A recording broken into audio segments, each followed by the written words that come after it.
be among us. Reverend Dr. Raymond Anderson,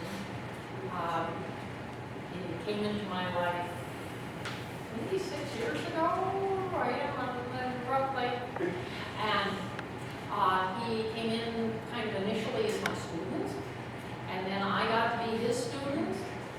He is a scholar. He is a brilliant presenter. He is an activity of God as love and knows it and shows up in the world that way. And I could go on and take up all the time that he's scheduled to speak. Instead, I'll shut up so that he can. So please help me welcome Raymond.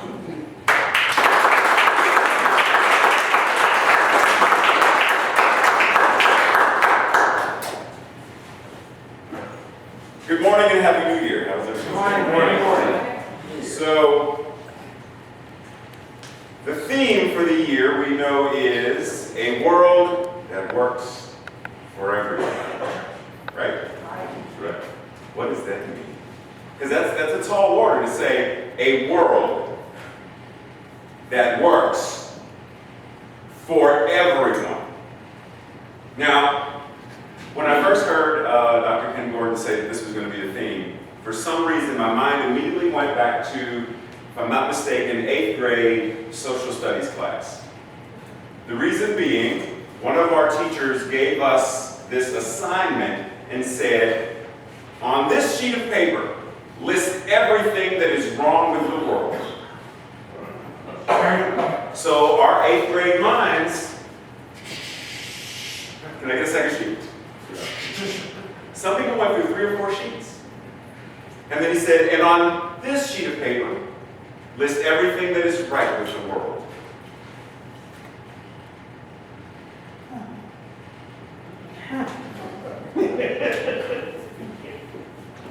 So many of us had multiple sheets of what's wrong with the world. And a few sentences maybe of what's right with the world.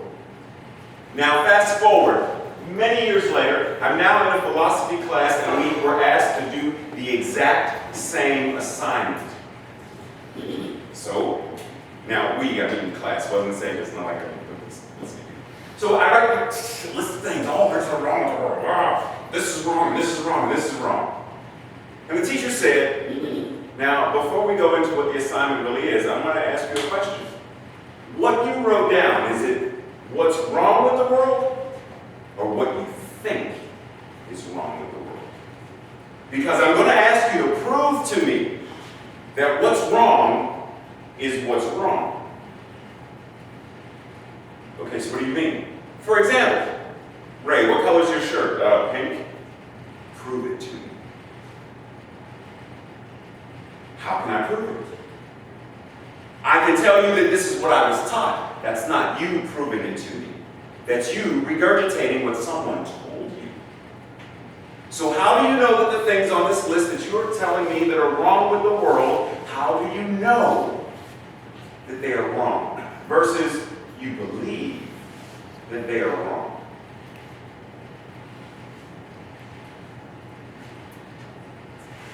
Tailspin. So here we are, a world that works for everyone. How do we do that? Because first thing you have to think about is, well, what does that mean? A world that works for everyone. Now, for me personally, I think the everyone is the easiest place to start. Because we can easily conceptualize what everyone means. Everyone simply means everyone.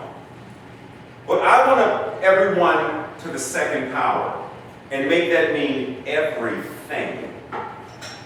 Every plant, every animal. Make this a world that works for them as well. Why? Because we already know, we already heard today, the I am is everything. So there is nothing that it is not. So your puppy, your neighbor's cat, the horse, the cow, all of it is God. So why not make it a world that works for them too? Why just us? Well, we are the higher species. Okay. We're all God. We are all the I am. So everyone is everyone.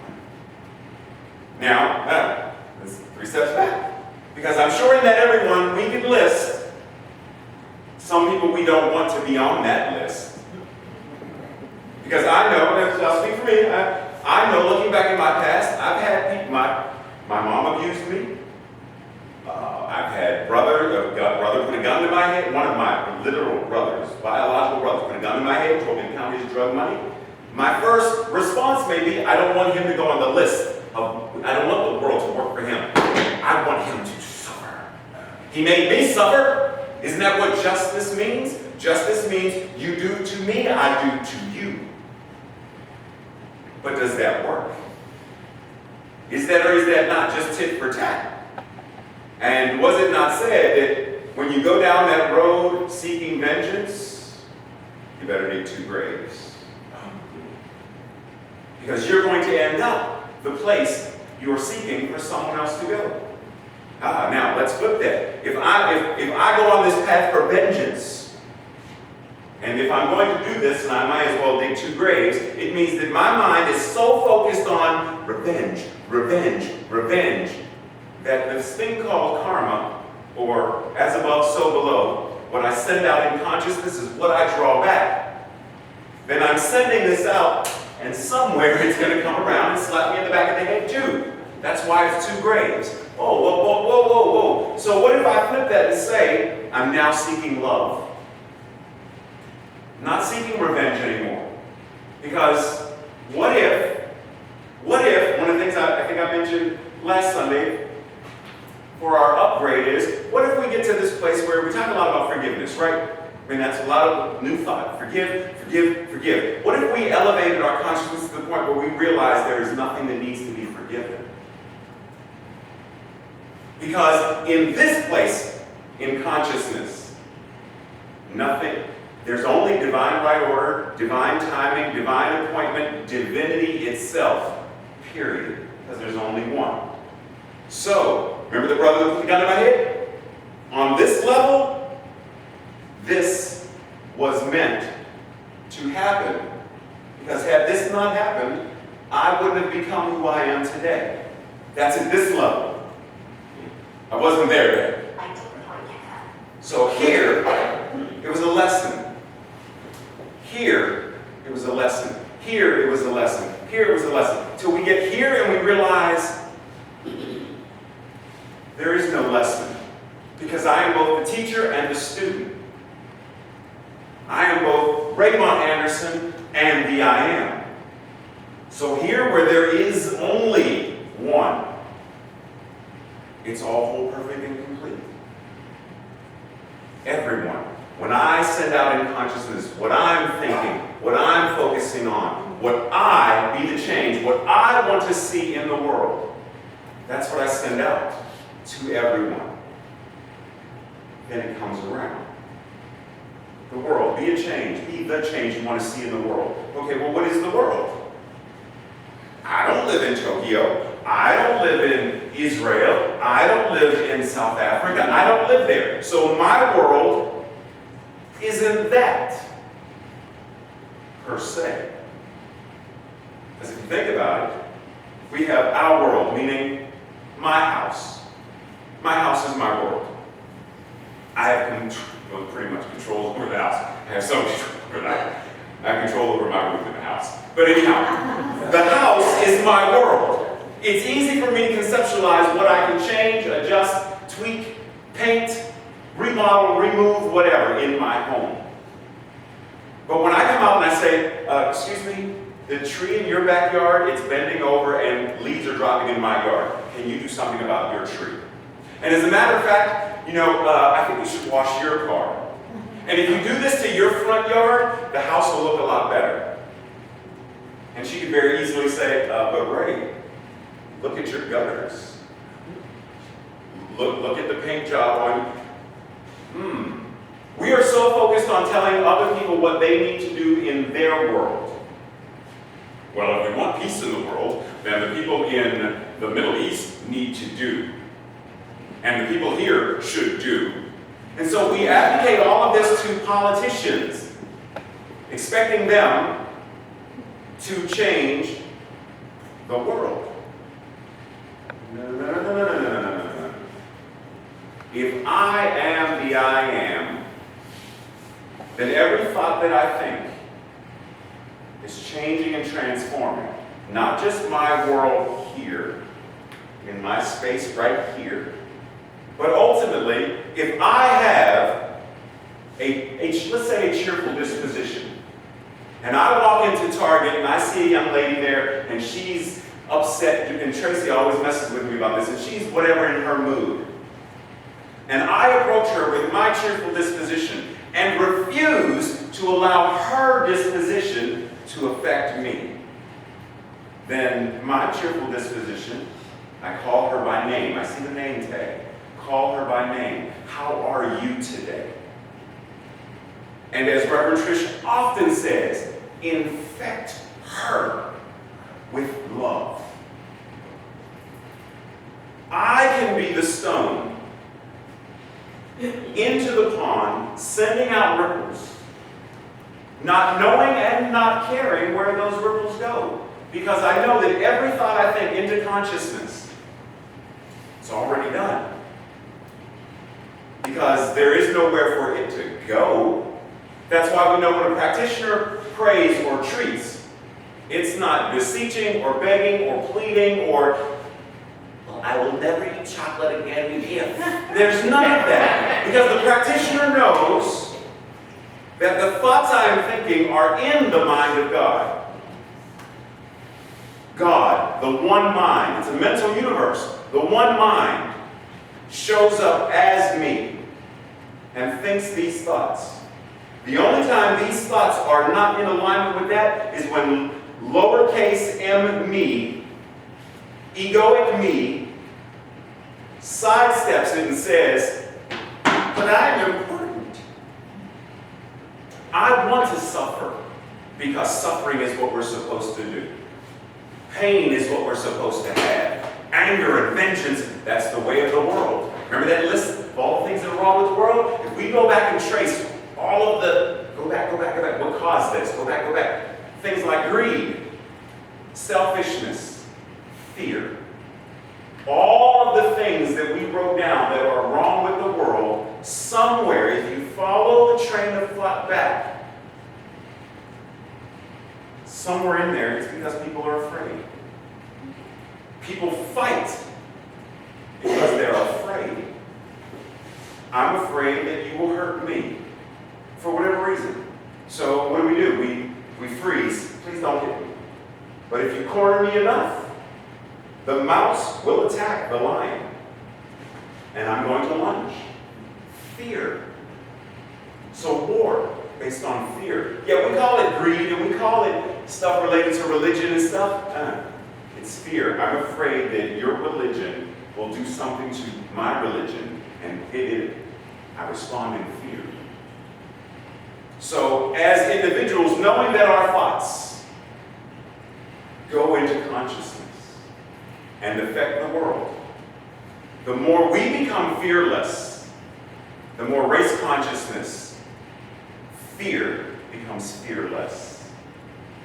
The more it doesn't need to show up in the world. Because I'm infecting. I'm sending out the vibration of love. Love casts out fear. And remember, fearless does not mean fear none. It means fear less. All you have to do is fear less. Not be fear none. You feared this much last year. Can you fear this much this year? This much next year? This much 10 years from now? Until you get here. And you don't even talk about fear. You don't even talk about the things that generate fear. They're not a part of your lexicon anymore. Because we know that the things that we think are the things that we say. So if I were to follow you around for 48 hours, reality television called you, what would the audience hear as your predominant language throughout that time? Would they hear things like, I can't stand the way that, I hate it when, Oh, I'd smack her upside the head. What would they hear as your dominant language? Would it be, oh, no, I understand. We're already whole, perfect, and complete. I am not, when I say I have a cold, no. What I mean is I'm experiencing this thing called a cold because God cannot have a cold. This thing called body can experience it, but I don't have it because I know that the I that is saying this is the I am. And I know that when I say I am, fill in the blank, I'm using the very name of creation to say I am sick and tired, and we wonder why we're fatigued. I am bored, and we wonder why our life has no purpose or meaning. You're using the name of God to create this. So, rather than saying or speaking about what we don't want in the world, to make it a world that works for everyone, speak about it that way. Let everything that flows off of your tongue, let every vibration that comes through these things called vocal cords, because we know that the only reason you can hear me is because my vocal cords are vibrating. And they're vibrating the air. And the air goes to your eardrum and vibrates your eardrum. So voice has energy. Voice has power. And it doesn't stop at the four walls. It vibrates beyond. So what I say here in this room is affecting the people who are walking by the building. That's why the treatment isn't just here. The treatment is for all of creation. Well past Pluto and beyond. But do I speak in that way? Or do I speak in terms of lowercase little me? Because if that's where I'm speaking from, then I'm not working on creating a world that works for everyone. And I know and I understand that we may feel like, but Ray, I'm only me. For those of you who know me, you know I love comic books. You already know.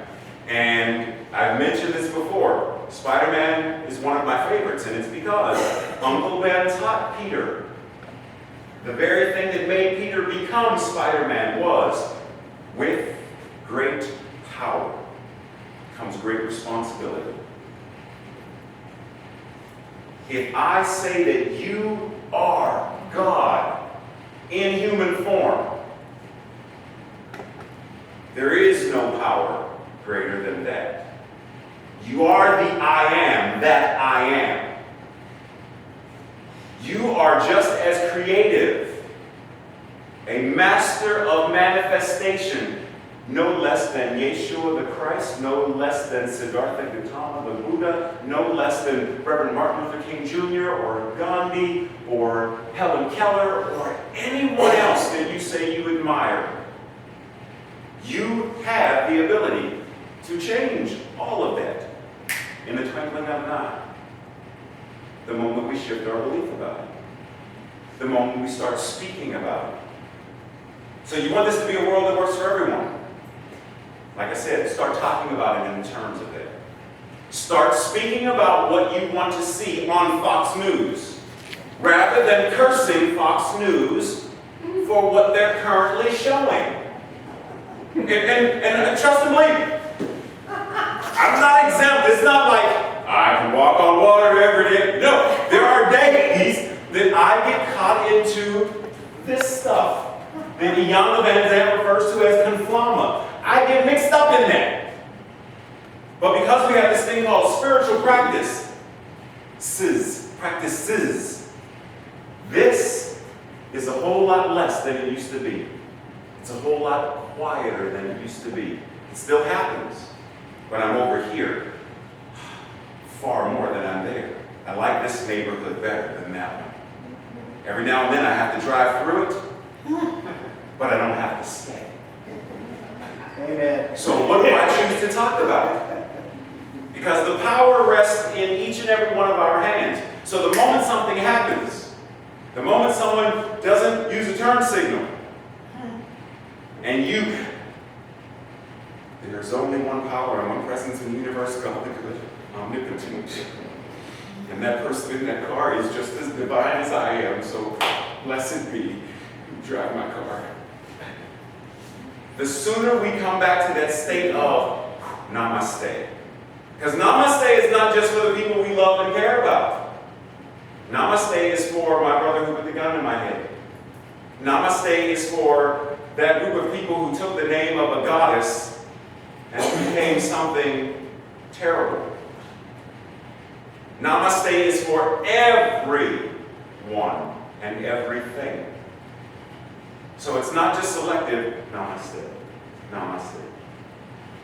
Namaste. That's not it. Because if it's that, then I didn't really mean it here. Because I can't be selective in, I love you, I love you, I love you, you're cool, I love you. Agape, unconditional love. I love, not because I choose to, because it's what I am. Because it's who I am. And I have no choice but to be source as me, expressing love, joy, peace. You know, Karen Drucker has this amazingly beautiful song. And it says, I'm not singing it, stay away from it. I'm not singing it. For years, I would talk about how I wanted to change the world, but I always left it up for someone else to do. Then I finally realized I needed to take a stand, and that by changing my thinking, I could change my life. And that's how I could change the world. Let there be peace. I am a stand for peace. Let there be love. I am a stand for love. Let there be joy. I am a stand for joy. We are making a new world now. What are you going to stand for? You're going to stand for a world that has not worked, per se. Here it has. But in this experience, are we going to stand, continue to stand? It's 2016. Are we going to still stand for a world where we say racism exists, sexism exists, homophobia exists, war exists? Are we going to still let that dominate our consciousness? Saying, this is a world that has, remember what I said before about I have a cold? Remember that? That has, the world has war, has disease, has poverty, has all of the isms. The world has that because the world is sick. Are we going to continue to go along that paradigm? Or are we going to say, I no longer stand for that? Because I can talk about the thing without being the thing. I can talk about war without adding to the energy of it. Because I stand for peace. It can't be both. You know what I mean? It can't be loving and hate at the same time. I love you, but I hate you. One of those is a lie. Somewhere in there, you're dealing in some kind of crazy Twilight Zone paradox, and it doesn't work that way. Well, I love you, but I don't like myself. Squeezing an orange, apple juice doesn't come out. So if you say you love that person, but you don't love you, where's that love for them coming from? You're translating it as love, but you have to love you first. Understand your worth first, your value first, your divinity first. Then we can take a stand. Because I know that wherever I go, the power and presence of creation goes with me. So whenever I'm shopping, it's not Ray by himself, Ray, putting grapefruits and broccoli and stuff in the shopping cart. It's the I am shopping, which means I'm going to shop mindfully. I want it to be a world that works for everyone. So let me be conscious of, am I promoting harm in the world based on what I'm shopping for? Be mindful. What do you stand for? What does it mean to you for this to be a world that works for everyone? How are you in your thought forms, creating this. Last thing I'm going to do, I'm going to read something that Uncle Ernest says in Love and Law. It is absolutely impossible for you to serve two different things at the same time. If you see a brat in your neighbor's child, you cannot see anything else in your own. You will see a brat. And this is why when the people brought the woman taken in adultery to Jesus, he questioned what they said, but said to them, if they were so perfect, just take her out and stone her. But they weren't able to stone her. Why? Because they understood and knew we're not perfect in that way as well. You cannot see a thing in me, but what you see in yourself first. When people begin to realize that we are living in a mental universe or a spiritual universe, they have to rethink all of their philosophy. They no longer can give a physical reason or meaning to life, because there is no physical reason or meaning in life at all. It's all spiritual. It's all mental. Since all is mind, and the activity of mind is thought, thought is law. Law being an activity of mind, which mind is infinite and one, consequently becomes absolute. The thoughts you think become law. The law you put out is an absolute. If you think hate, the law takes hate and says, that's what you want, then here. If you think love, love, the absolute, that's what we see. That's what we experience. That's how we make this a world that works for everyone. Changing our thoughts. It's the upgrade I talked about last week. Become a better you. Connect more to the consciousness that you know is the consciousness of all. The one mind, one power, and one presence. The I am.